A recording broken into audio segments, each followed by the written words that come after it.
No way. No, you're not.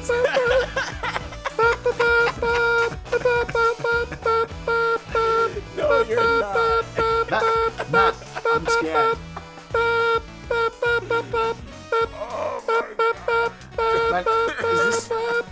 Matt, is this Morse code?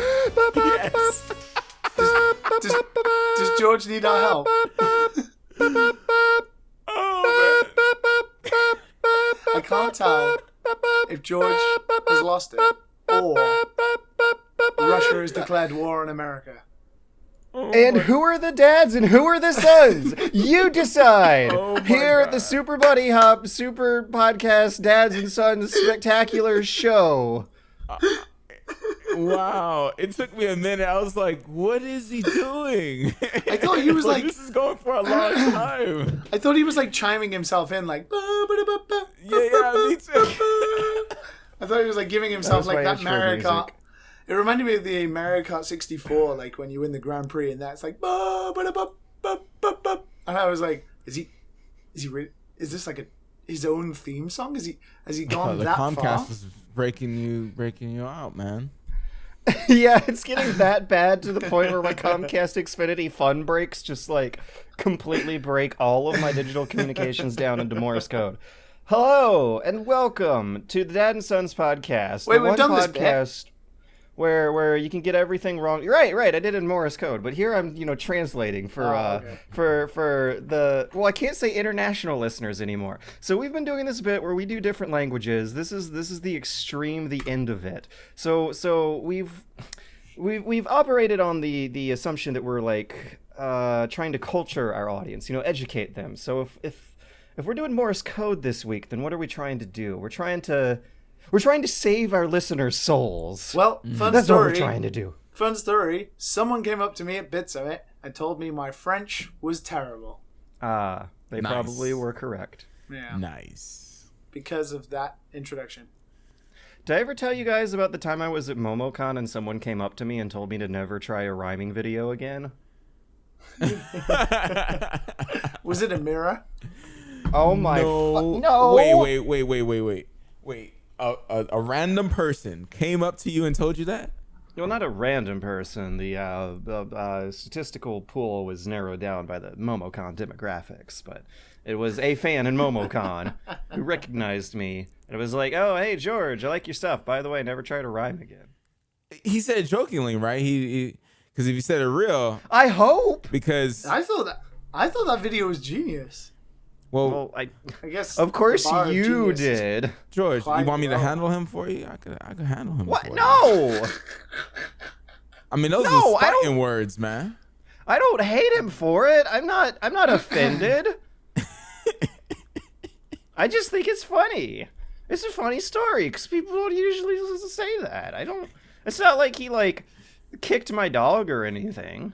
I don't know what's Almost. worse. Yeah, you birthed a child and he just sat on it, laid a nice fart on his face. Oh my god. That's probably what that's what he did. He aborted any idea in your brain of a second one. Oh my god. You guys are stepping on child abuse and abortion. Here at the Dad and Sons podcast, we're real edgy. We're controversial, independent, free-thinking minds who say whatever the hell we want to say with no regards for the consequence. That's right. I said it. Very We conservative. speak here. 50 different languages and we transcend barriers. So, you guys want to tell stories about video games? Sure. Sure. Matt's not played anything. Well, I Matt and played I... Labo. Yeah, we played with something, and Yeah. I had Some Matt cheap over the other cardboard. day. I'm doing a video on Nintendo Cardboard, on Nintendo Labo Cardboard. Now, did we decide if it was pronounced Labo or Labo? Labo. I was gonna chime in and say, and I'm loving the fact that you guys have corrected yourselves and doing it correctly. It's It's Lab Labo. Bill. and then an O at Labo. the end. Labo. It's Labo. Labo, like laboratory. It's Labo. Yeah, and when I see Labo, for some reason, the vowel at the end of that very short word has me wanting to say Labo. You Did I said- just say it? Did I just say Labo? You said it twice now. God damn it, George! You said Okay. Labo. Every time you say twice. it, it reminds me of Gabbo from The Simpsons. I'm doing a video on Nintendo Labo, so I bought the variety kit for $70. I thought I said it that time. I put them together over the course of the week. I did some of them with the girlfriend, most of them alone. But when you build your little RC car, and the RC car is the tutorial one, that build takes like 10 minutes. The other ones take hours. But they give you an extra spare one so you can have like RC robot battles with your friends. So I got Matt Visual over here. We recorded some footage of us playing with the stuff. And I think you were not very impressed, Matt. You sounded... Wait. Okay, first you got me the fishing pole. And I was like, how... I don't know, it just... The fishing pole is very neat. It's very neat. I was like, oh, what the hell? Like, you move it from side to side and it actually swings the stick, and it looks like it's going into the switch. Like, you see a string on the screen that bobs and weaves with the string dangling around in real life. Yeah, it's pretty nice. And I was like, oh, this is cool. And then after you kind of get, past the honeymoon phase, you kind of get like how they're doing it. But like in the beginning, it was really cool. And then I went down in the deeps to try to catch a shark that, basically, I think I might break you went straight that. for the final boss. Yeah, like if I were to catch something that deep into, like, if people don't know, the fishing game, you could go like really, really deep into the water, and those fish are a lot harder to trench to pull up, and you kind of have to wheel it in really fast, or I don't know. Reel it with the actual reel too. That's neat, right? Yeah, but I'm gonna break that cardboard. I'm gonna break it. I'm going to freaking break it. Like, I was doing it, I was like, oh, I might break this if I go any faster here. Yeah, and I'm wondering if putting it together, because Matt didn't build the fishing rod. He showed up after the fishing rod was complete. But the fishing rod... I was going to say, isn't some of the magic lost if you haven't built it yourself? Yeah, that's what it was like. Like, I put together this fishing rod for a couple hours. It has, like, complicated moving parts, little sound effect tabs that slap against other tabs that make clicking noises as you reel an actual rotating spool of string in and out of a spring-loaded coil that pulls at your fishing rod with like some tension. The fishing rod itself is like extendable and retractable, and after putting it together for an hour and a half and like fully knowing and understanding each individual part of this complicated contraption, and having an intimate knowledge of just how fragile and strong the thing is, Matt picks it up, starts slinging it all over the room, dumps his soda all over it, sits down on it, starts folding the creases in the opposite direction of where it's supposed to go, and then shrugs and says, "Oh, I guess it's just cardboard after all." That's like not more than a day of fun. Like, it's like it's like Legos. You build the helicopter. You don't go around like tossing it around. You're just like, oh, okay, that's if cool. You're I a built kid, that. you do. And then you break it apart, and then you build something else. Like, if you're Matt, okay. Come on. It would have been more than one day of fun had you not broken it. No, Matt didn't break it. He was just like a little more, I think, skeptical towards the idea. What? Because you're paying $75 for cardboard. Well, I have 70 flat, and $69.99 technically. no tax, none of that good old Georgia 7%.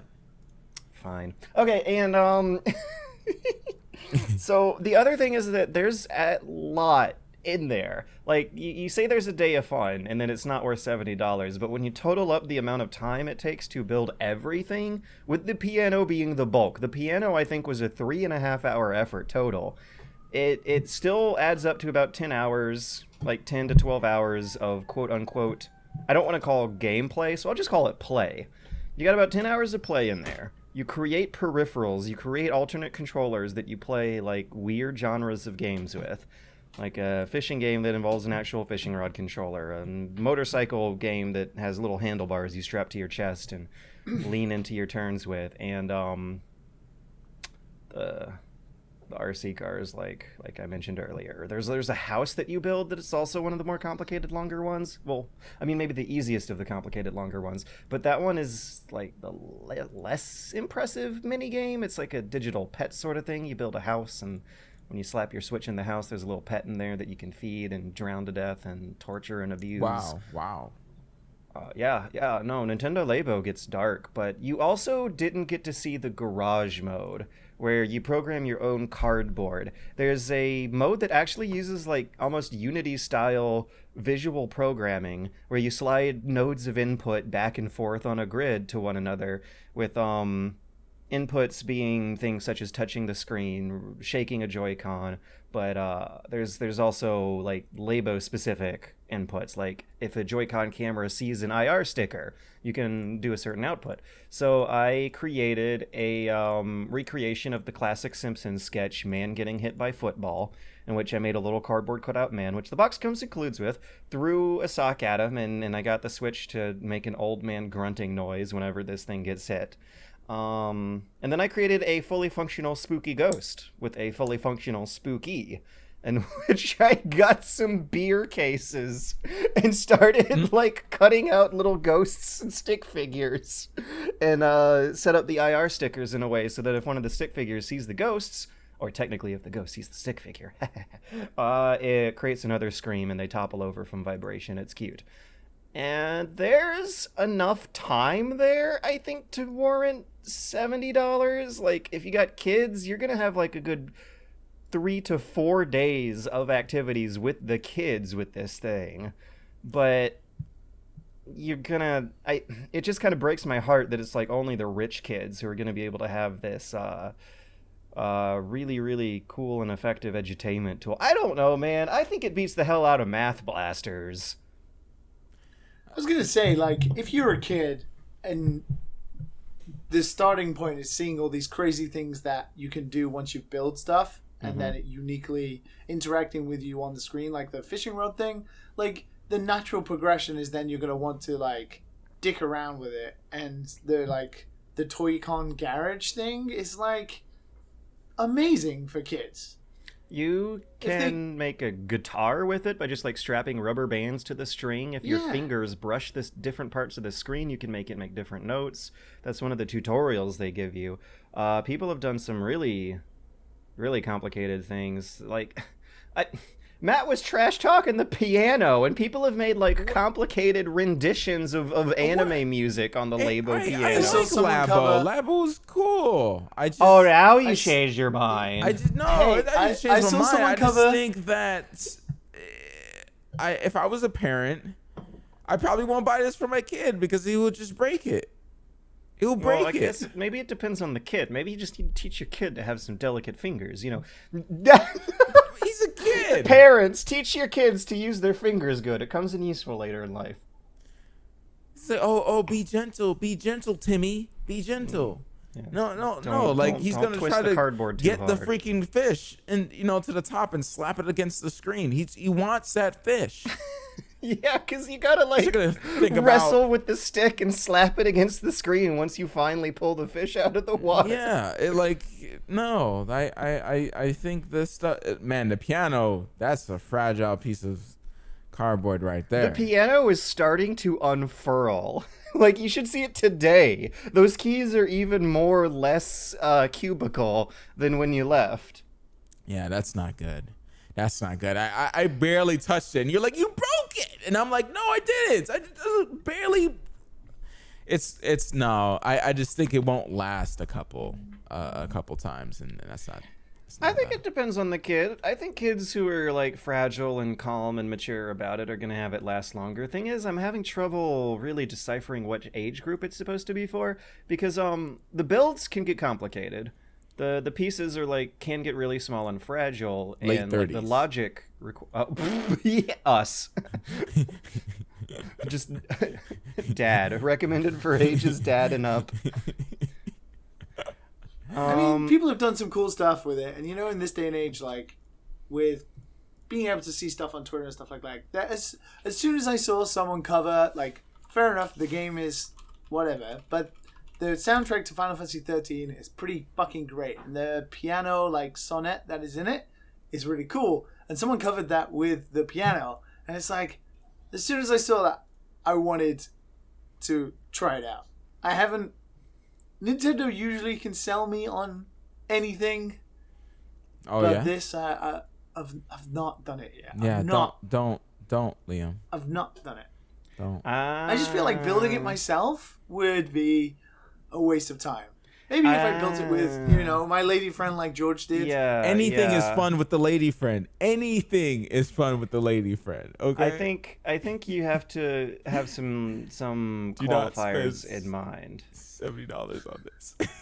No, I think it's worth $70 for certain demographics. If you're a parent with a kid, and you can actually afford to throw $70 around, which if you got money like that, absolutely. Throw it around. You use $70 for lunch. You know what I'm saying? Like that's just, you just got that paper. You just throwing it around. This is more valuable than a lunch.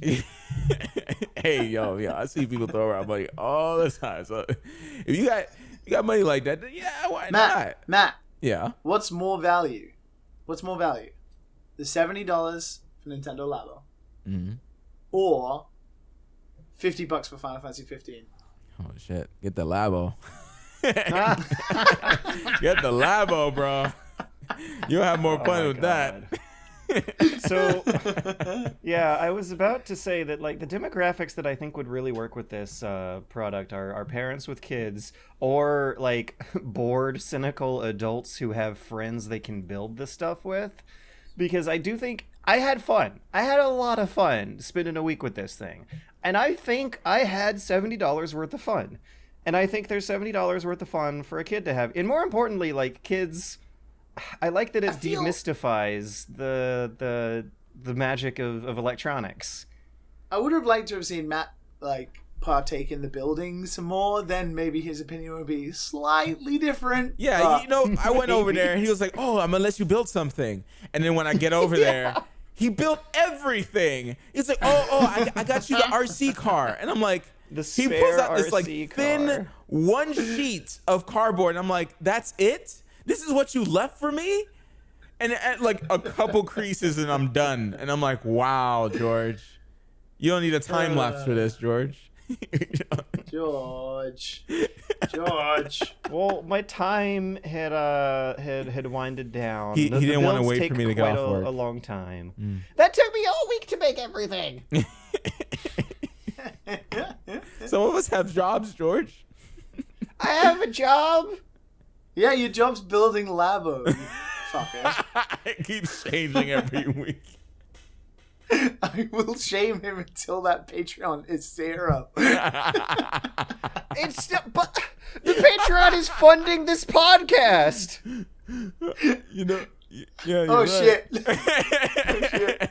You built that Labo. If that George. happens, You the built that podcast Labo. ends. Oh snap! So now that we've climbed to our own mortal coils in terms of the topics that we're covering. I can't be the only one with stories about video games this week. Yeah. I just am. No, I think Liam went to Bitsummit and released a game and played stuff. Yeah, Liam, how's Salaryman doing? Yeah. So I released a game. That was weird and intriguing. Congratulations. Thanks. And like, it's weird because I was always like prepping it for Bitsummit, and I was going to show it at Bitsummit, but then some plans changed. And considering the Bitsummit I had, I'm really glad I didn't get tied to a table and having to demonstrate a game all weekend to some people. So instead, I just was like, well, by the time Bitsummit rolls around, whatever state it's in, I'm just going to release it as like a free download, and then people can play and stuff like that. And by golly gosh, some damn people have been playing it. Some people even bought it, which is quite incredible. I didn't expect that. Including the one and only Mr. Shuhei Yoshida. Oh my god. head of Worldwide Studios, Sony himself, for some reason, bought it and played it and said he enjoyed it. And I even got to thank him at Bitsummit personally for downloading it. And that was an interesting 5-minute conversation. How did it go? Wow. Yeah, well, he was talking with our lovely friend, the one and only Jordan Amaro from Nintendo, and I just quickly saw him, and then obviously I was saying hello to Jordan, and I was like, "Oh, Yoshida-san, I'm the guy who made Salaryman Suzuki-San. Thanks for playing." And he was like, "Oh, Salaryman," and he spoke to me in Japanese, and he was like, "Oh, tanoshikatta. It was very fun. Nice work." And then he just was like, "Bye bye." Oh, what the hell? He's a busy guy. He's a super busy guy. But at least I gotta thank he him. played your game though. For a busy guy, he played your game. How far did you bow? Did you bow and like kiss your own feet? I gave him the very because I'm about 3 feet taller than him. He's a tiny dude. I gave him at least a good You didn't knock foreheads, 45-degree angle bow. No. I was like his thigh length, I think. I was like middle of his thigh, maybe. I gave him a good old proper bow. But yeah, it's been super weird because I just wanted to finish it. I just wanted it out there so I can do other stuff, so I don't have to think about it, and then it's not wasting away on my own computer as well. But yeah, some people have been playing it thanks to like feedback from you two lovely dads and sons a while ago. Who are the dads, though? Yeah, who knows? Are the sons even playing? I don't know. But yeah, it's been out, and I'm sorry, I'm playing it right now, and I just saw the dads and sons on a billboard in the background. Wow. Yes, there is like some small dad and son secrets in there. Oh my god, that feels so warm and fuzzy seeing references to yourself.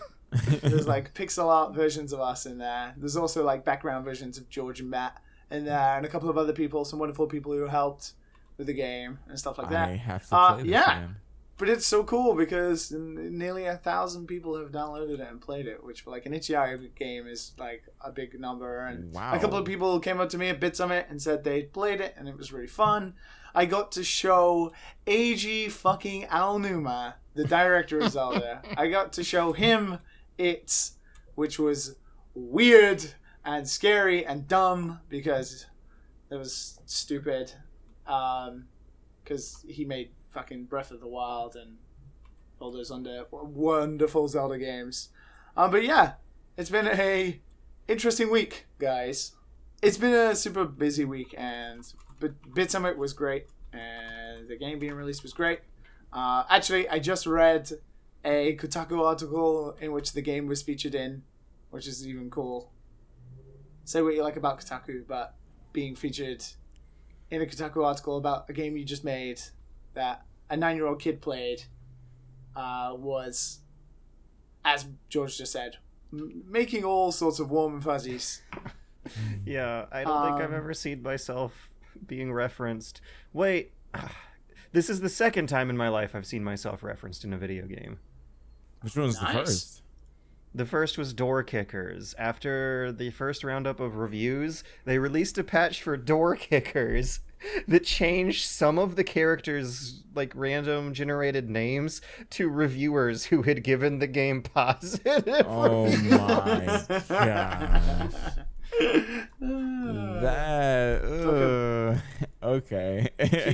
keeping him sweet, Mm-hmm. But yeah, if you want to play the game, you can like go ahead and download it for free. It's totally cool. Send me your scores. See what scores you can get. I can't remember what you guys got like during testing.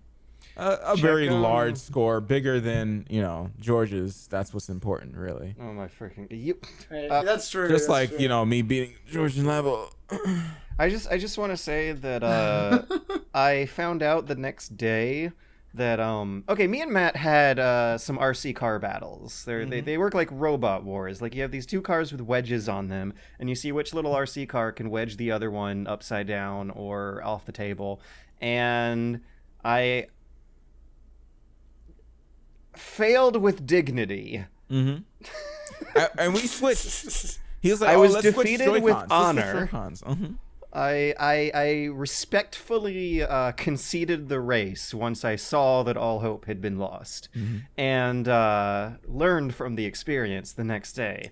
You have power meters for how powerful your vibrations are, because I don't know if you guys have ever seen videos of the RC cars, but they use the vibration from the Joy-Cons to kind of like edge along the table. They like rumble they move down like they move it like an inch an hour, right? like Psycho Mantis moving your PlayStation controller across the table. These little RC cars rumble their way across the table, and they don't go in a straight line, so you have to correct yourself by using either the left or the right Joy-Cons rotations to throw you back on track. So no matter how hard you try to drive it like a car, the RC car is probably going to be doing more of a confused, drunken zigzag pattern. And I found out that the meter you can have control over that controls how hard the vibration is not necessarily the same as a speed meter. You want the vibration frequency to be somewhere that's not to the highest nor to the lowest, that interacts well with the setting of the other controller. And that's what I did not figure out as fast as Matt did. You looked at mine, and mine wasn't all the way up. You pushed yours all the way up, and you saw mine just like, I will dial in my settings. Yeah, I remember waving my arms, being like, wait, why is mine not going? And then we switched, and I set yours all the way to powerful, and I was like, wait, why is yours not going? I would just balance, because one Joy-Con is always stronger than the other. So what I would do is balance, because there's no way to make it go straight, is balance one to turn, and the other one will just push the other one in one direction. So it will go really fast in a straight-ish line sideways. And that's how I would push you up. You can crab walk better than you can go straight. Yes. You can strafe with the cars. Yes. It's a more reliable mode of movement than trying to drive with the cars. As long as the cardboard doesn't break, you're good. You're all good. Well, like you noticed, those legs on the RC car are awfully delicate. Yes, they are. They started to bend after a little bit. Oh my god. Especially since like the whole point of the game is to like knock them off the table. However, I saw in the videos in the Discover mode later that you're really just supposed to make like a little tape circle on the table instead of knocking them off the table. Wait, what? You're supposed to... Oh, really? Yeah, I mean, that's like the visually demonstrated way. When you load up the game cartridge that has the game cartridge, I might rather correct myself to, that has the build instructions on it, they have this Discover mode, which is why I'm confused about the targeted age demographic of the Nintendo Labo, because the builds are complicated. They're like for like a good, I don't know, 10, 11-year-old, but you plug in Discover mode. I want to ask about that. Because like, from what I've seen of like the videos, is it pretty intuitive how they help you build it with like the step, like you can sort of speed it up and slow it down and pause it and that kind of thing? I think so. Like, even if it's pretty complicated, like with that kind of intuitive video thing, it should be pretty easy for kids to build, right? Just time consuming. You got a video of the fold process with written and visual instructions. The visual instructions are a 3D model of the cardboard pieces itself that you can touch and drag on the screen to pan your camera around, rotate, zoom, and whatnot. The one problem with the interface that I wish it had was some kind of hands-free mode. I don't know if the Nintendo Switch has a microphone or not, but I could imagine like a voice command, like shouting, "Next step!" instead of having to take your hands off of your delicate cardboard pieces, which oftentimes will require some fancy like spider-like hand movements to keep everything cornered together. But you have to take your hands out of the cardboard onto a controller and hold a button down, or hold a button down with your finger on the touchscreen to advance the video. And I really wish there was just a way to get it to autoplay slowly. I feel like that could make things go a little faster, because it's kind of a stop and go process of like delicately making these folds, picking the controller up, fast forwarding to the next step, and then trying to remember what that step is as you make another fold, then put the fold down, pick up the controller again, fast forward to the next step. and that's there is definitely like 8 to 14 sort of age range. That's what I would expect. But then you plug in Discover mode, where they give you the tutorials, the written tutorials about how the mechanics of the toy cons, that's what they call the little toy controllers you make. The Discover mode dialogue is written in a way that seems geared towards a much younger crowd, like 4 years almost. It's a really, really patronizing dialogue that's constantly reminding you to ask for an adult for help, and giving you quizzes that are patronizingly easy, and it felt a little weird going through that stuff, but going through the build mode and the garage mode especially feels a little more age appropriate. But I think Discover mode might be there for really, really small kids who had their parents help them build them and may not fully understand how the mechanics work. So maybe they're just covering their bases. But I imagine that as a 10-year-old kid, and I remember what it was like being a 10-year-old kid. I remember playing a lot of Ocarina of Time. I remember being able to like walk to the school and the convenience store next door by myself, but not go around a lot of places by myself.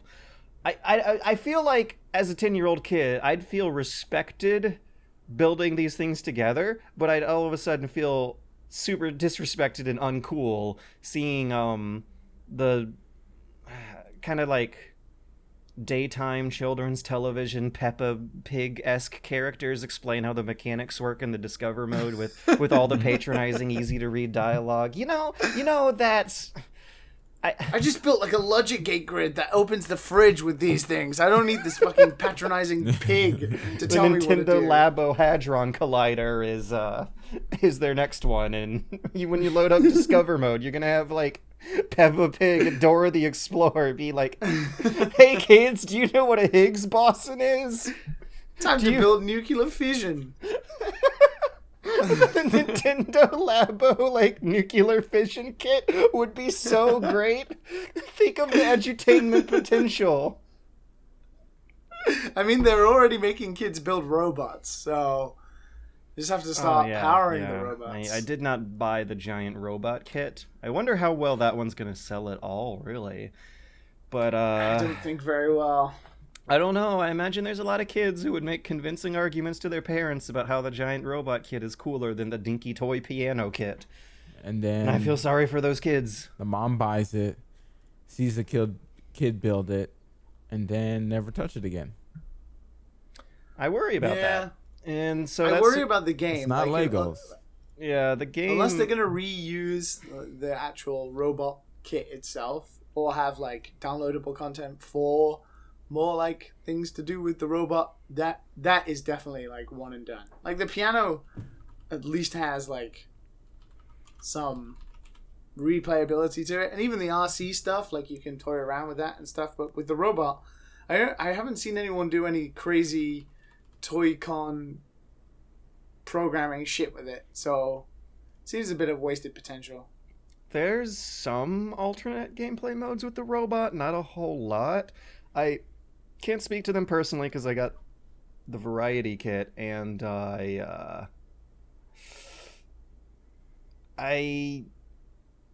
lost my train of thought.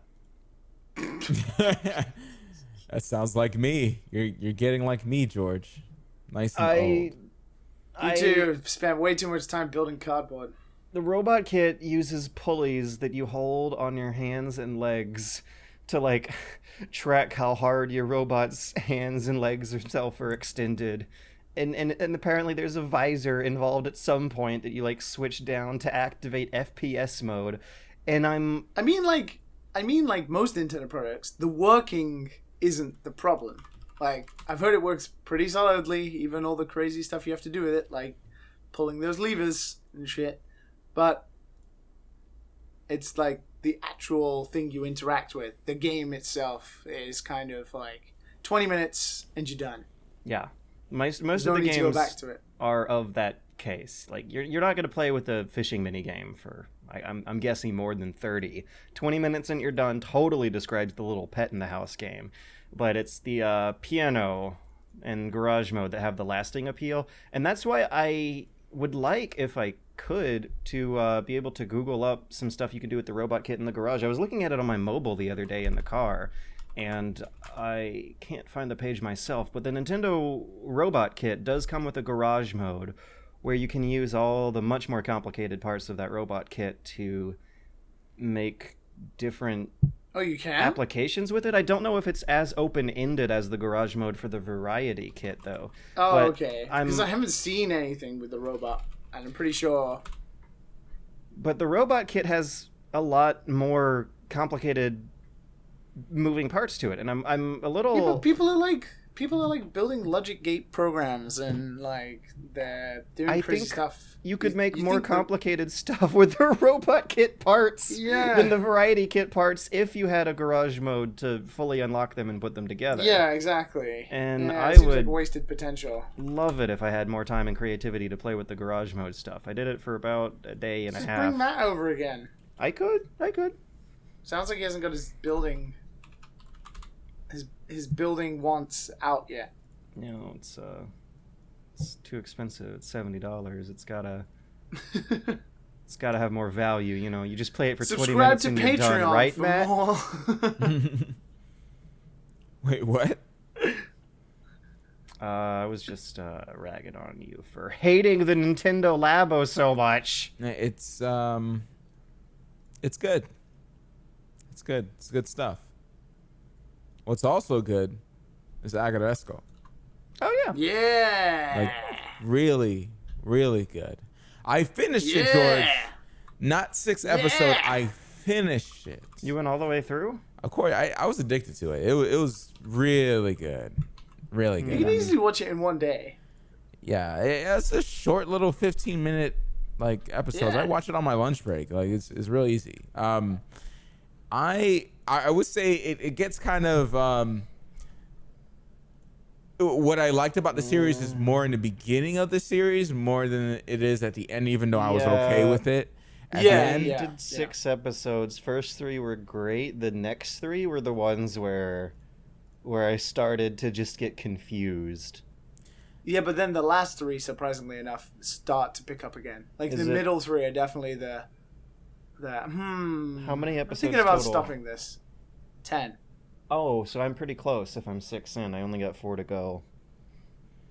Oh my God! If you got to think of it like that, you might as well just stop now. No, but I really enjoyed those first 3 episodes. All right, it's like really unconventional and surprising seeing a Japanese anime about how bad Japanese work culture sucks. Because because it seems like it's been translated to like Americanized almost. You think? Is it a direct translation, Liam?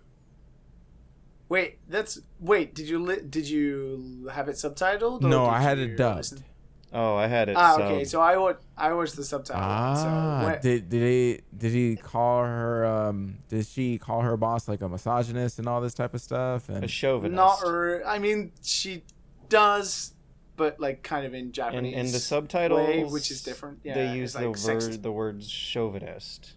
Yeah, but it still felt incredibly Japanese to me when I was watching it. So I'm interested to see if the dub, the dub is really good.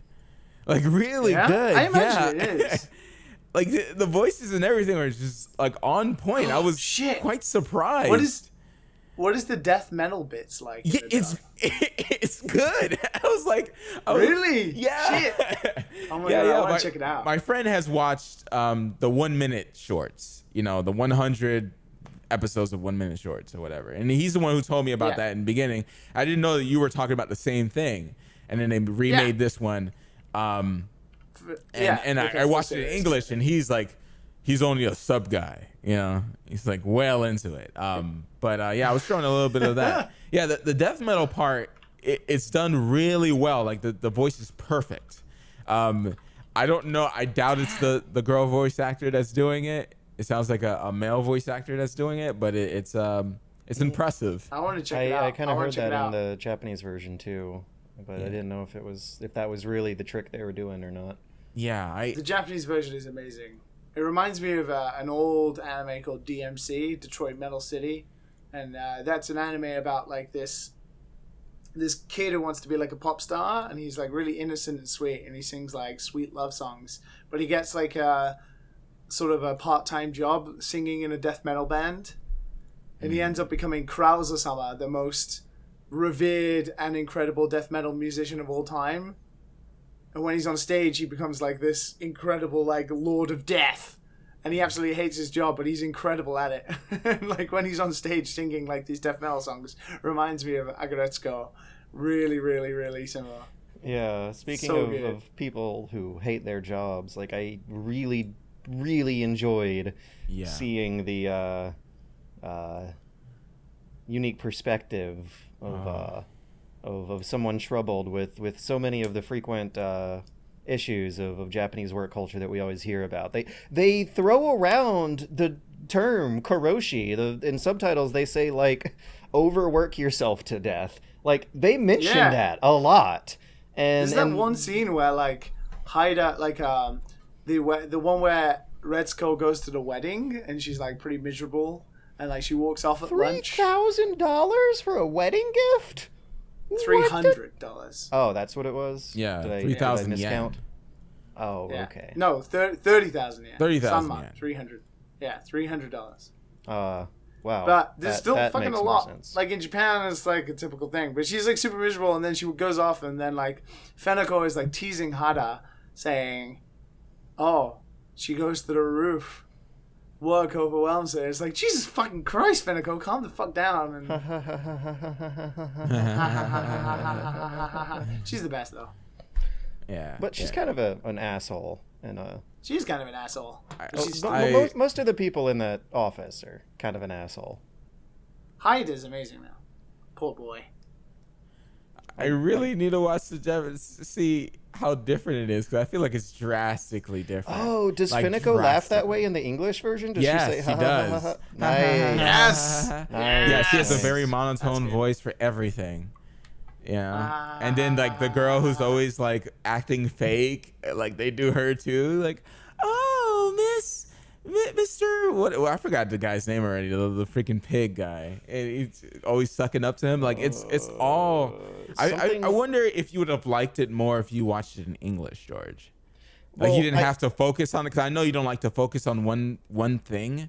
I know you like to multitask, so maybe you're missing some parts. No, I can explain. Mm-hmm. First 3 episodes, the arc we follow involves her being mad at her job and wanting to change her job and falling for like a friend's scam who like wants to start a website store that she's going to get paid in experience before they find a way to pay it with money, which is why the Patreon's important to you two. And then the next 3 episode arc following that is her getting roped into a different scam, which I find much more difficult to believe, and that is she's trying to quit her job by rushing into marriage. So That's she a gets real full- thing. That's totally a Japanese thing. Yes, like, a you real think But thing. that that's fake, but sounds it's like not. like you're rushing It's exactly so into the real. same trap you're running away from. And that's what that's they- the no, part that's where the I whole point. They explain that. That's the whole point. Like, watch the rest of the episodes. They explain that. Like, they have other characters who find out about that, and then the character what the shit? Aggretsuko herself is just starting to become increasingly unlikable due to how dumb maybe she you is. haven't worked a shitty job long enough. But when you get in there, George, you lose your freaking mind. Okay, you don't you think want out logically. so you want bad out. You that you want will out, George. Get into a shitty marriage. In any way possible, you want Dude, out. like, Okay. it's funny you say this, because I've been talking to a lot of people about this recently, about Japan and the problem with what they call speedy kekkon. And that is speedy marriage. And it happens in Japan far more often than you can even imagine. That Some people sounds marry for different miserable. reasons, man. Some people don't But in marry for Japan, love. like, people will get together 6 months, and then if they've both got good jobs, or the husband has got a good career path, like, they'll get married. Yeah. Like, in Japan, like, love is like a secondary thing sometimes to marriage a lot of the time. It's a sad fact of So the then how do societal they not culture go here. crazy having their life be shared and split in half by someone they might not like that much? That's the whole point. That's why you need to watch more episodes George. so you can see the aftermath of that. I deal with rich guys all the time, George, and they come in with some young honeys. Young honeys. I'm not saying it's not love. Miserable. I'm just saying that the boy got dough. Okay? The boy got some money. She getting her nails done. She getting her hair done. You know what I'm saying? She probably getting someone else on her done. She good. Man, George, if you were in Japan with that Patreon money, man, you'd have everyone after you. I don't think I could picture Aggretsuko living a happy, fulfilling life if she's not in control of her own life to some extent. Because that seems like what she wants, but her way out is constantly depending on other flaky people. And this, George, is why you need to watch the rest of the series. Okay, I'll keep going. I just am worried that she might have turned into a conservative for the arc I left it on. You've literally got only 1 hour left. You've got 4 15-minute episodes left.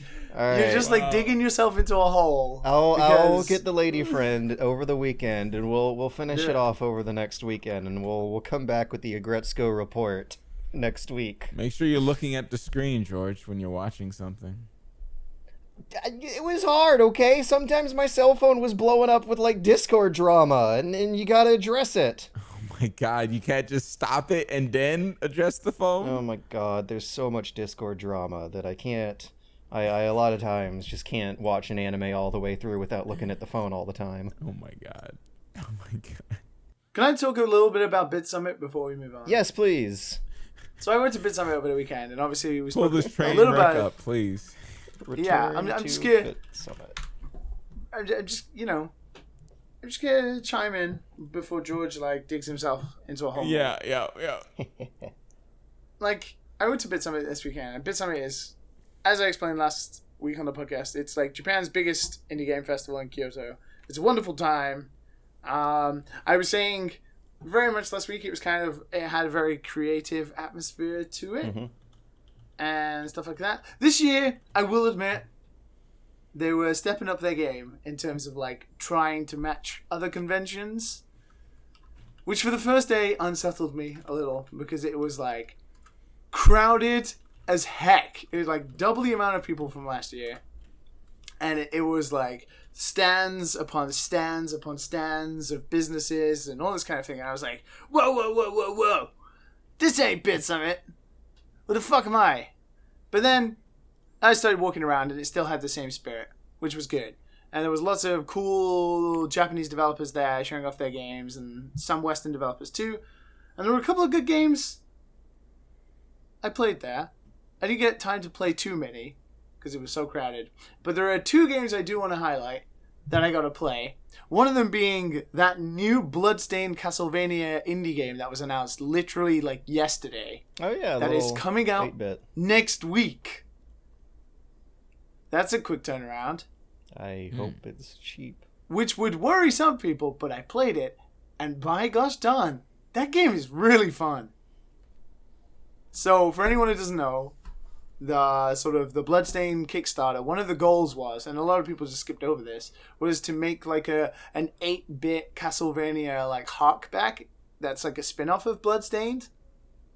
And it's not being made by Igarashi-san and his team who are doing Bloodstained themselves. Iga being the guy who did Symphony of the Night and all the awesome DS Castlevania games. But it's being made by Inti Creates. The guys who did the Gunvolt series on Switch. It seems like a similar 3DS. situation. I was kind of struck by that. A little 2D spin-off game promoting a Kickstarter big. Yeah.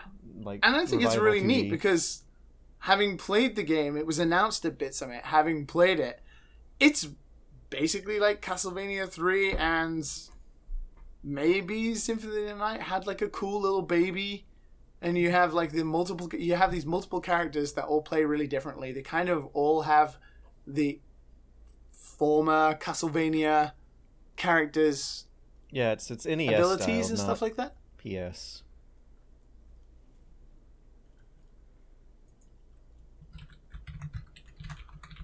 Uh-oh. Sorry. I'm back. No, I'll put the timestamp down.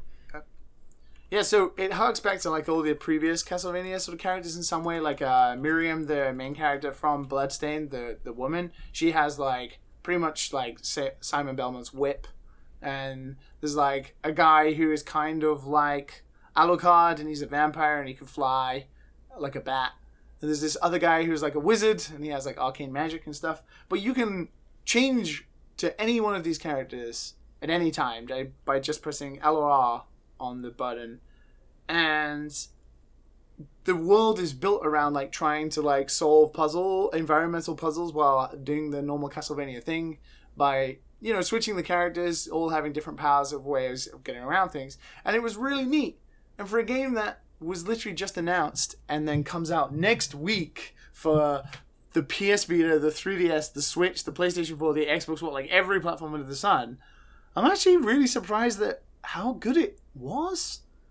I'll be intrigued to see like what the final game is like. But the demo I got to play made me quite excited to actually like play it next week. I mean, more Castlevania is not a bad thing, especially when it's kind of inspired by, you know, the guy who did Symphony of the Night. But the quick turnaround on this, I'm digging it. Like, if anyone hasn't seen the trailer, they should search for it. I can't remember the full title. It's looking like at it now. Castlevania, cool. Not Castlevania. It's called like Bloodstained Curse of the Moon. Curse of the Moon, Blood Curse. That's really cool. Yeah, it's really cool. Now, the other game I played, and this game was fucking cool. This game was called Battlloon. Battlloon. Balloon. Battle Balloon. It was something about. It was like a 4-player battle, like, you know, couch competitive, similar to Duck Game, Smash Brothers esque thing, and you play as balloons, and the idea is that you can play as different types of balloon, like different like balloons with faces on them. And then you like charge your balloon by like pumping it full of gas with the button. And then you release the gas, and then you like direct your balloon as it's flying into other balloons. And then you bounce them against the like arena and the walls. And then each arena starts out like completely bricked up, and you smash the bricks like if you're playing like Arcane Clothes or Arkanoid or something like that. And then it reveals like spikes and hazards that you then have to like knock the other balloons into and like pop the balloons, and then you get like a KO point similar to, you know, like the Mario Kart battle modes where you just like pop other characters' balloons and stuff like that. But it felt so good and it was so addictive. I spent like literally most of Bitsummit avoiding playing other games and going back to play that game specifically like 4 or 5 times with James Montagna of Way Forward. We were just like constantly having duels in this game about balloons. Seriously, if you have no idea what I'm talking about, just type in Battlloon, Battlloon, maybe that's how you spell it. I've been trying to figure out how to. It's really cool. Battlloon. There's a hashtag on Twitter called that. How? Yeah. How it's probably exactly is it spelled? I think it's B-A-T-T-L-L-O-O-N.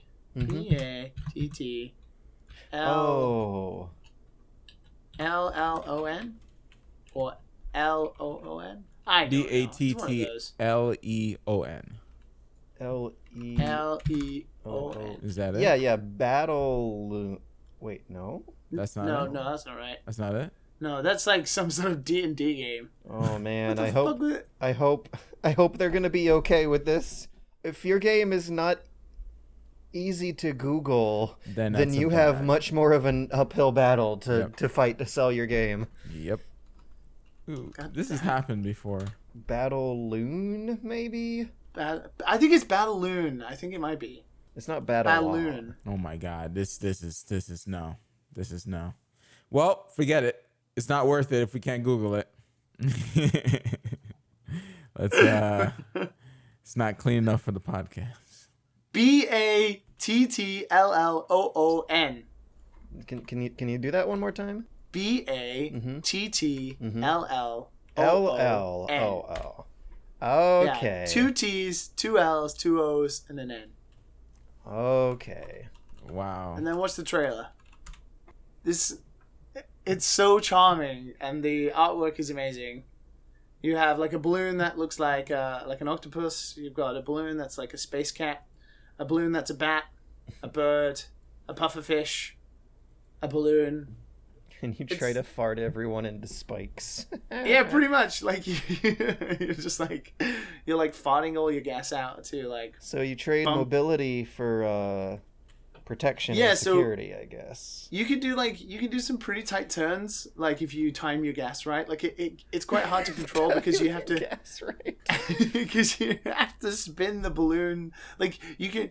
So the balloon works in a circle where the face kind of orientates where you're rotating. You use the stick to rotate in a circle. Like you can't actually like direct it using the analog stick. You have to rotate the face to the direction in which you want to go, and then you like let go to release the gas. But you can like get to a point where you're almost going to burst, and then you'll just like fly across the screen at everyone. Does it make little farty noises? Yes, good. Oh, they're like digitized farty noises too. Even better. It's great. Cool. Seriously, it was. But it's so weird because it's kind of a very simplistic game, and I can't imagine what they're going to do with it beyond like people playing multiplayer. But when you finished the demo, it said like coming 2019. It's like what the fuck are you gonna do for a year? Wow. More to this game. Maybe they're gonna add loot boxes. Get your special loot box balloons right now. Yeah, I like more games like this that are like, bring it over, play with the friends. I showed it to Landon, Duck Game Landon, and he really liked the look of it. Is he in Japan? He is right now, yeah. No way. Yeah, we spent the weekend hanging out. It was so fun. Landon Podbilski seems like such a cool, funny dude. He is a lovely, lovely, lovely chap. That was my favorite interview I ever did. Yeah, so like all these guys that you meet, like what about the bad ones? Let's hear about the bad ones, Liam. Wait, you always say, "Oh, these guys are great. These guys are so great." You know that's not my style, man. That's yours. That's your stick. I can't take that away from you. Oh, the slide. The subtlety. I'll say that when I meet Danny O'Dwyer and be like, "Oh man, that guy's." Speaking of, I was on another podcast this week with Danny O'Dwyer. If people don't get the joke, is I hated on Doom when he was on the podcast. That's why I say that. He probably hates me because I hate Doom. Well, we've got him on the list, don't we? Yeah, I'll be like, oh yeah, Danny. I'm the guy. Speaking of the list, I did very briefly meet Mr. Scrabble himself as well. Oh, thank God, he's still alive. Mr. Scrab. Jeez, I missed that boy. Scrabble. Yeah, wait, Mr. you made the guy who made Scrabble? You know the creator of Scrabble too, Liam? Jesus. When does it end? He said he was adding slang in, Matt. Former Dads and Sons guest extraordinaire, Scribble Scrabble, who was on episode number 10 with us to teach Japanese kids how to swear. Yeah, 10 episodes ago. That was only 10 episodes ago. Anyways, gosh, I can't believe that was only 10 episodes ago. So wait, he's okay? He's like alive and stuff? Well, I don't know what kind of impression everyone got of Mr. Scrabble himself. But he managed to get on the wrong bus to Kyoto. Mm-hmm. And instead of actually arriving in Bitsummit on time, he went to a shrine in the middle of northern Kyoto somewhere. I saw that on Twitter. In the pouring rain. Where some old Japanese man laughed at him and sold him a drink or something while he was waiting for his next bus. And then he told me he was given an umbrella by a monk. An umbrella, that was it. By a monk. And then he managed to find his way to Bitsummit on the last day. With only 2 hours left, I think. Oh, no. But he seemed like he was having good fun. He seemed like he was having a good time. I miss that boy. And with that, we We'll make sure that you don't miss us for too long. As we go and leave and come back, we swear, we promise. We need to go blow out some gas. Yeah, we'll be back a little lighter, a little more refreshed after the fall. Pump up some what? Some what? What was that we're pumping? Pumping up some gas. Ugh. To fly across the screen as balloons. Hello there. It's me, Liam Edwards, your third favorite member of the Dad and Sons podcast. And I'm here to tell you about my explosive new video game, Salaryman Suzuki-San. A game in which a 9-year-old said it was fun. And I quote, the creator was nice. Play as the titular hero Suzuki-san as he explosively travels through the Japanese seasons of summer and spring while trying to get to work. Dodge obstacles, crash through stores, nearly get hit by trains, all whilst trying to get a high score before you inevitably explode in a Mega Man-esque explosion. Wow. You can download this game for free on your very own personal computers now. Go to liamedwards.itch.io and you can download for free. But if you like the game or your third favorite member of the Papa and Shun podcast, you can pay a price that you choose. You can match the head of PlayStation Worldwide Studios, Shuhei Yoshida, in donating $2. Enjoy good, explosive Japanese times with Salaryman Suzuki-san today. Third favorite member, Liam, signing out. Bananas. Swag. I apologize for not having any Morse code. So you guys, I gotta fill you in on how I was able to transcode the Morse code that I used for our intro code. And that is by just simply Googling a regular old Morse code translator. But then I screen captured the process of me clicking the button that had it play the Dad and Sons intro in Morse code. I put that video file in Vegas, chopped off the video so where it's just audio so that I could have some visual peaks and valleys to look at, and then I press play and the playhead moves along those peaks and valleys, which has me knowing how to pace up the beeps and the bloops and how long the beeps should be. And even then I don't think it was totally an accurate rereading of Morse code. Morse code I think might be the most complicated language we've ever tackled here at the Dad and Sons the Bunny Hop podcast, the episode 20. We're at 22 now, right? Who sent that in? Who sent in Morse code? Did an email send that in? It was a fan suggestion. What was it? What was the name of the fan? Yeah. I don't. You don't remember? It was a fan. A fan. That was their name. No, that was their name. Their name was A fan. It was Adam Fantabulous. Wow. Adam, if you're listening, you are fantabulous. Wow. Good recovery there. Excellent. Thanks. I'm real good at recovering from fumbles and segueing into new topics, like how there is news coverage on my Final Fantasy video. Really? Yeah, PC Games. This is why this is in here. You found me out. It's only partially why. The other... It's a really huge portion of the partially. So PC Games In has 3 interviews with David Anfonsi, who I believe was a producer on Deus Ex Human Revolution. Nowadays, since the resignation of their former president, Stéphane Dastou, David Anfonsi is now the head of their studio. They got 3 interviews in with him talking about their new Tomb Raider game and Deus Ex and how they are handling the whole of the Tomb Raider. Eidos Montreal did the multiplayer of Tomb Raider previously for the original. I don't know how involved they were with Rise of the Tomb Raider, but they're doing the entirety of Shadow of the Tomb Raider.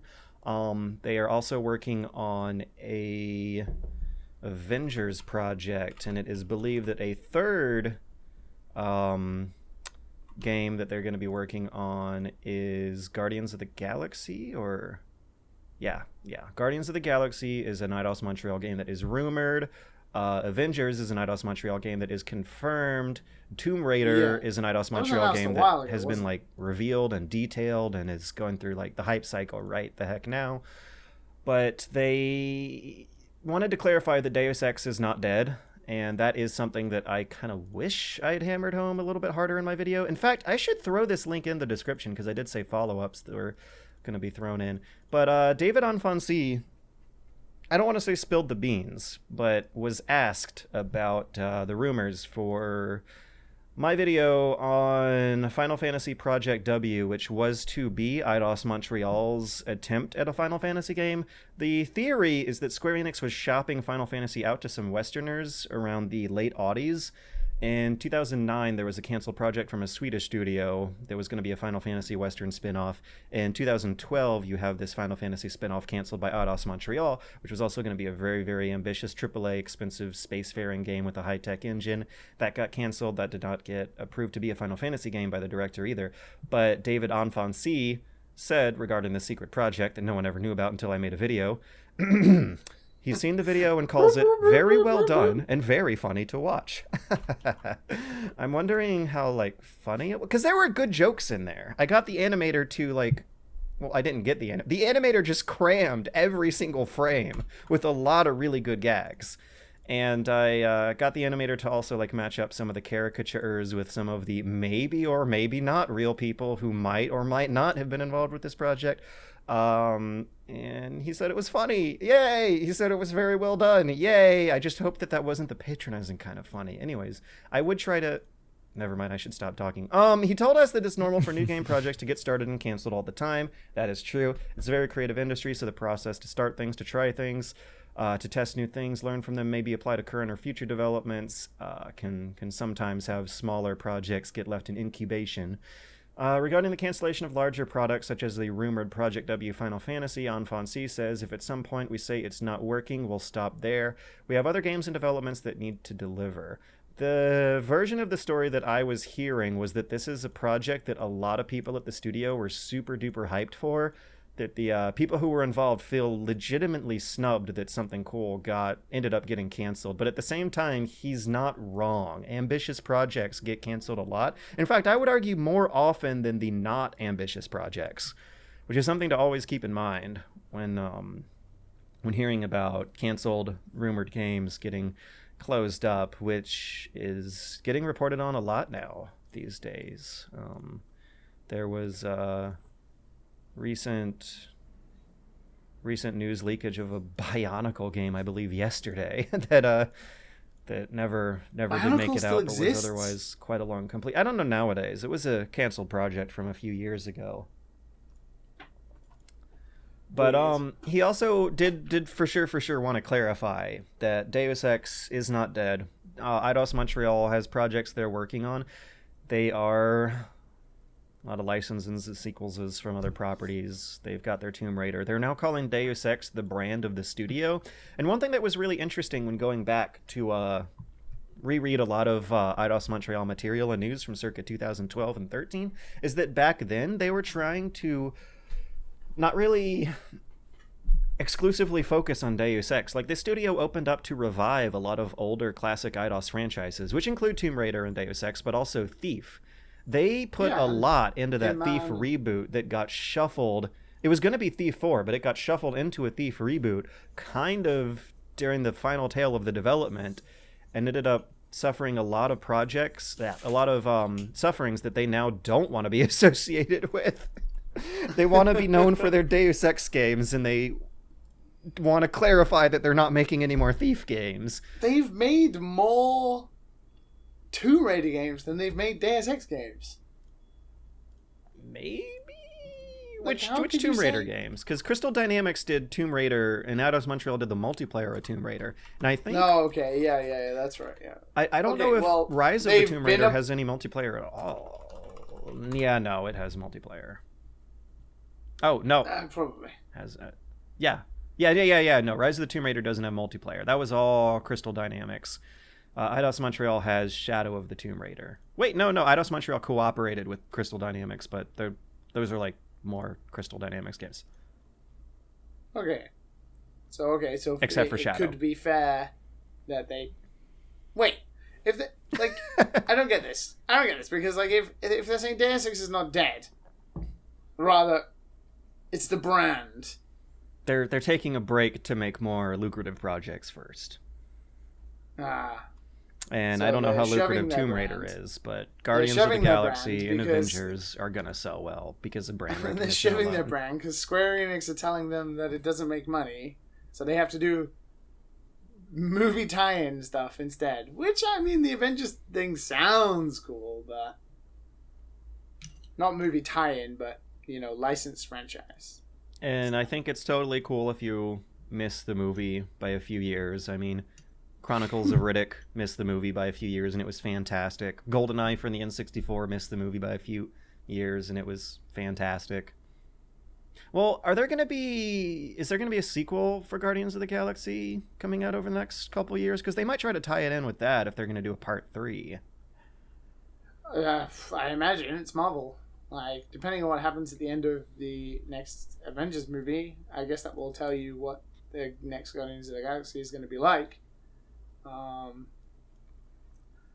It's Marvel. They're going to keep making movies that people can make video games out of. That's for sure. I mean, there's already a Guardians of the Galaxy game made by, is it Telltale? So, doesn't surprise me. All right. So, that wasn't exactly pressing news. It wasn't a super no, it's just news. Sad scandal. Just news that had George in it. It's all George right. news. It's Next George up, time. we have some more sad news. Some, something that might make a lot of people feel a little guilty. Cliff Bleszinski's Boss Key Productions has closed down. This is the studio that made Lawbreakers, and later on, fairly recently, they pushed out Radical Heights. That's not surprising. Radical Heights it's not surprising. It's not surprising. I don't know. It's just all like good and fun in games, making fun of a ambitious game not able to like scratch up with the competition until the studio closes and everyone loses their jobs. Well, and you're like reminded arguably, of how cutthroat the video game industry is and how this kind of competition can oftentimes cause things to be as bad as they are. I don't know how much money Cliffy spent on this, but Lawbreakers, for whatever reason, didn't succeed. Probably because it was so generic to whatever was going on at the time. Very in terms unfortunate of Overwatch. release that had it competing. But it wasn't with... a bad game. Like, Yeah. no one could ever say it was a bad game. It was a well-polished AAA title. It just came out at the wrong time. A couple of years prior, or maybe, with all the Battle Royale stuff going on now, like, have waited and then turned that into what Radical Heights was. That's what Radical Heights was supposed to be. By Cliffy B's admission itself, he says Radical Heights was a last-ditch attempt to make their own type of Battle Royale game after Lawbreakers failed to gain traction, but that it was ultimately too late. Now, admittedly, I haven't heard a lot about Radical Heights, but I have heard a lot about Lawbreakers, and like you said, I've heard it wasn't bad at all. It just had a tough time dealing with the competing FPS games that were coming out at the same time. Radical Heights, on the other hand, what do we even know about it? Yeah, Lawbreakers at one time had like a concurrent player list of 12 on Steam. Ooh. Yeah. Oh, Radical Heights is the Battle Royale game. Well, no wonder I haven't read a lot about Radical Heights or read any reviews. It's been in early access this whole time, and I kind of blocked that stuff out. It's exactly like Fortnite. No, that's the whole thing. Oh. They're cashing in on it, and they put it out like super early in development. So IGN put out a early access review on Radical Heights, and they gave it a 5 out of 10. Like, wow, that tells you it's everything. A direct rip. This is like when Paladins ripped off Hi-Res Studio ripped off whatchamacallit? Overwatch.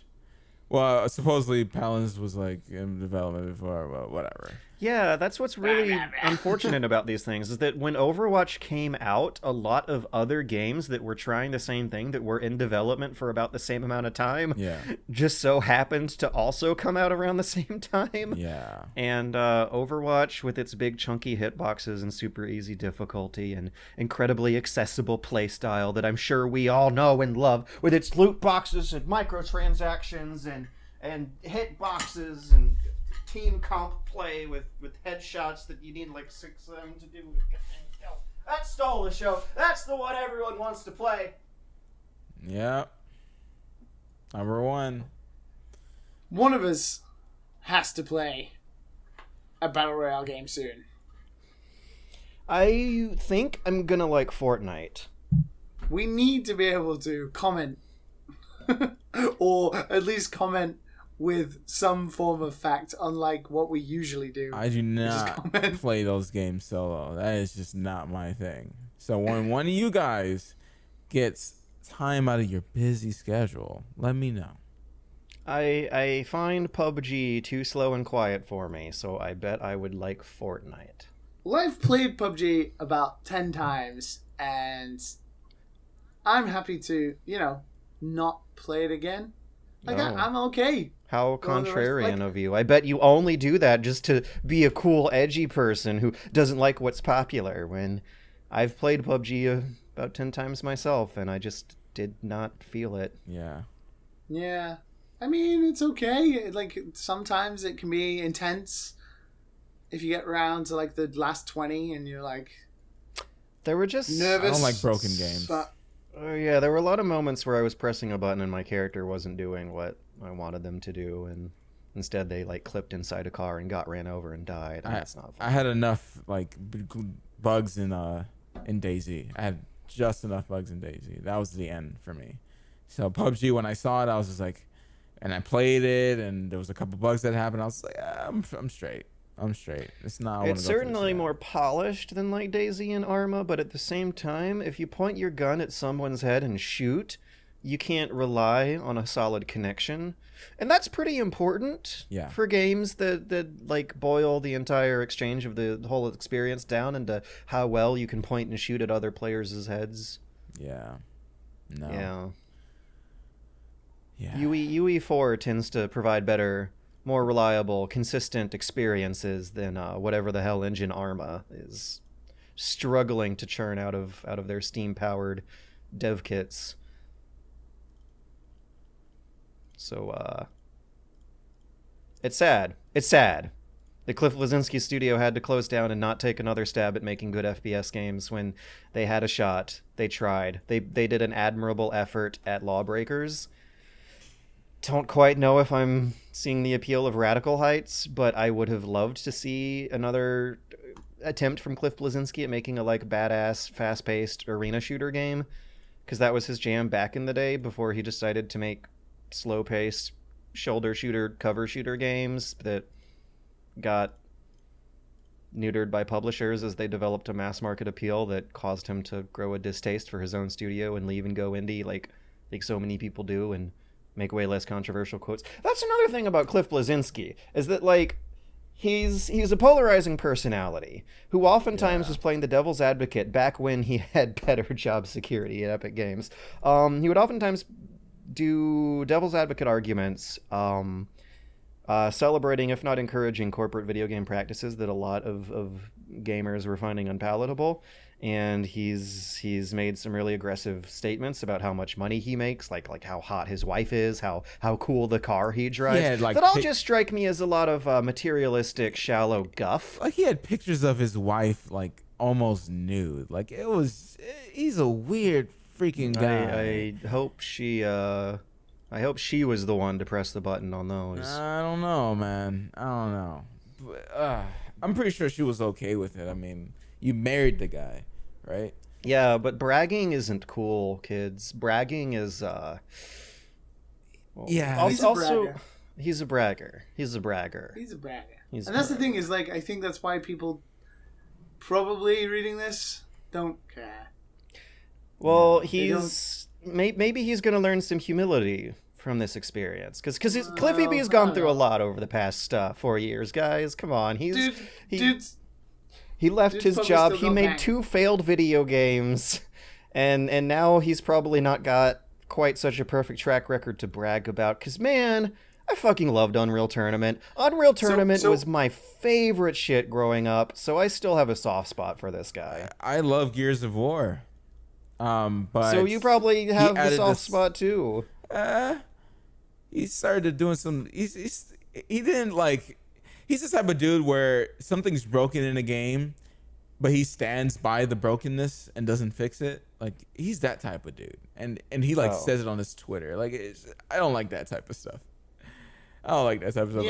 Yeah, he's a bit of a loudmouth. Yeah, that's the thing. Is like, is he going to be remembered now as the guy who did Jazzy Jackrabbit and Gears of War and all that, or is he going to be known as the guy who had lawbreakers be played by 12 people on and Steam. acted really cocky and confident about it the whole way through. That's the thing that really sucks about like turning a lot of video game developers into personalities, is their personalities oftentimes will not come off as palatable that often, even though the games are fine. I don't know. Well, according to the man himself on Twitter, Cliffy B is, quote, going to take some time off and reflect. I need to focus on myself and my family. Video games will forever be a part of who I am, and I hope to make something new again someday. However, I need to withdraw and take this time. He got that Gears money still left over. He's gonna live off that Gears money for a year or so. Yeah. Think of something new. I mean, he probably does, Hopefully but they'll the fact turn them is, gears. like, he had a studio with people who depended on him, who earned their living for 4 years. I mean, he's probably feeling pretty shitty. So, well, I hope best those of luck, people, Cliffy B. Because we know that you're listening to this. Best of luck to Cliffy B's poorly paid underlings. Yeah. Yes. Yeah. Cliffy B will be okay. Whereas the rest of Lawbreakers Studio, whatever they're called, Bosky, just I hope you land on your feet somewhere. All right. Do you guys want to? Speaking of shooters. Speaking of something. Is that a Segway? A Sugu? A Sugu? It is a Sugu. It's a Sugu. Speaking of generic-looking shooters. Oh God. Oh no. Rage 2 is announced. Woo! So do we care? Sound the horns. It's a game everyone really was asking for. Why did they bring back Rage of all the IPs that id Software has lying around? They brought back Quake, they brought back Doom, Machine Games has Wolfenstein now. I mean... And this is being co-developed by Avalanche, the guys who did Just Cause and Mad Max. Oh, okay. Maybe they just wanted them to make a Mad Max game. And as much as the visuals for the teaser trailer were, like, terrible, it was not I kind of like They had Andrew WK singing a song. I mean, yeah, it looks like a real party. They got their rebellious punk rock spirits overproducing Bethesda Softworks AAA video game to be sold to a common denominator of tens of millions of players, hopefully, if all things go well. But they're rocking out with their aggressive Andrew WK guitar, and they're wearing their alternative leather. Post-apocalyptic gutter punk styles that really show how much they don't give a fuck about mainstream societal etiquette, man. It looks fun. It looks like rebellious, harmless corporate punk fun. E3 is 20 days away. And yet, right. Bethesda have announced this. I don't know whether they did it because it got leaked and they pushed it forward a little bit, or if this was always the plan. Well, the trailer looks done. It looks like this is the thing, is like... They need to wait. What do they have at E3 that is so much enough that they don't even need Rage 2 as like that weird little filler thing that they usually do with like trading card games for Elder Scrolls or something. I hope they don't They must have something pretty big if Rage 2 is just like, we're just going to announce that 20 days before E3. Like, it's only 20 days away. It's not 6 months before E3. It's 20 days. Like, they must have something going on at E3 then. Crossing my fingers for a rad VR game. For a AAA, full-length, full-budget VR game. VR, we've put that to bed now, George. No. I want the Oasis, Liam. I'm not going to bed. I'm tired of Fortnite. VR's I'm tired not of going gun to bed games. Until I go to bed. Tired of the gun doing games. it because of all the I comments want we some get. RPG action. And maybe in VR. It would be nice. Maybe in VR. I want you to play too, Liam. I want to play too. So but I'd rather spend $80 on cardboard keyboards. Don't do that. Don't do that. Get some sake. Is that how you say it? Sake. Yeah, it is. Sake. Sake. So sake. Do we got any other news topics you guys wanna focus on at all? No. I think the news is that we're ending the podcast. No, we're not. We're not ending the podcast. Not forever. Not forever. We're just ending this particular episode of the Jesus podcast. Christ, Matt. I'm sorry. The words don't come easy to me.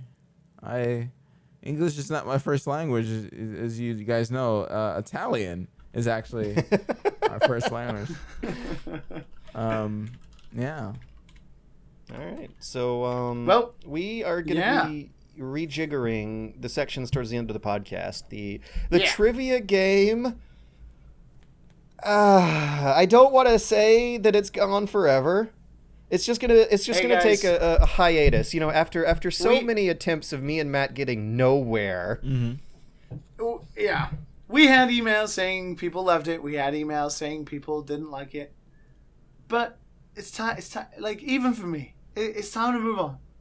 It's not that I'm dying inside every time these guys don't get it right. Mm-hmm. Next week we'll have listener questions. Don't forget to send them to dadandsonspodcast at gmail.com. Yeah. Send us everything. Send lots of questions. Send lots of feedback. We've had lots of emails about feedback, which is amazing, and most of the feedback is that you like the podcast, which is really nice. That's generally not feedback. It's just a comment, which is great. But if you have feedback, if you have suggestions for shit we can do, send us suggestions. Send us stuff you think is cool. Send us stuff you want us to talk about. Send us news stories you want us to talk about. Hell. Someone sent us an email like 5 seconds ago talking about if we lived in an alternate reality where you die and you're reincarnated there, and when you die, then you're reincarnated here. And the reason there's so much overpopulation here is because there's a war going on in an alternate dimension and everyone's dying. And then his last line is, I have AIDS. That's very That's sad. Literally an email we got within the past. That's the kind of quality we and you have come to expect here at the Dads and Sons, the Bunny Hop podcast. Thanks, James Taylor, for that one. So, okay, what are the rules here? There's an alternate reality where you die. You're reincarnated but when you die in the alternate reality, you're reincarnated here. So, let me read that slower, because we're definitely delving into this for 5 minutes. Okay. What if there's an alternate reality where when you die, you're reincarnated there? And then when you die there, you're reincarnated here. And the reason there's so much overpopulation here is because there's a war going on in the alternate dimension and everyone's dying.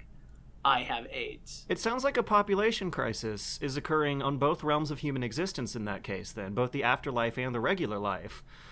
No, it sounds like from here he's saying everyone's died in that one and we're slowly dying here. So basically, it's getting less populated there, but more populated here. Wait, no, that's the Bayonetta universe, right? Because in the Bayonetta universe, the angels and the demons are like having their wars, but it causes cars to like flip around and buildings to collapse in real life. Are you saying there's an alternate dimension where we're reincarnated as like giant stone baby angels? Mm-hmm. I'm saying that James Taylor might believe that we live in the Bayonetta universe. Like, you're just going to be walking around the city and, like... I thought it was the Thanos universe. You're saying the alternate reality.Maybe. Oh. You know, Matt, I was thinking about this. What would you want to be reincarnated as? When I was driving to George's and I was in that Atlanta traffic, I was like, man, I'm down with what... I get it. I get what Thanos was talking about. Because, like, why would you want to give more supplies? Like, I'm still going to be in traffic. You know what I'm saying? But... if we kill off half the people, traffic will be significantly less, you know? Especially if we could just reincarnate them into an alternate dimension where there's a war going on. No, let's just kill half the people. Yeah. You just want to kill them. But then what about the portion of the population Matt, you only say that because the economy? Yeah, but Matt only says that because me and him were spared by Thanos. Whereas...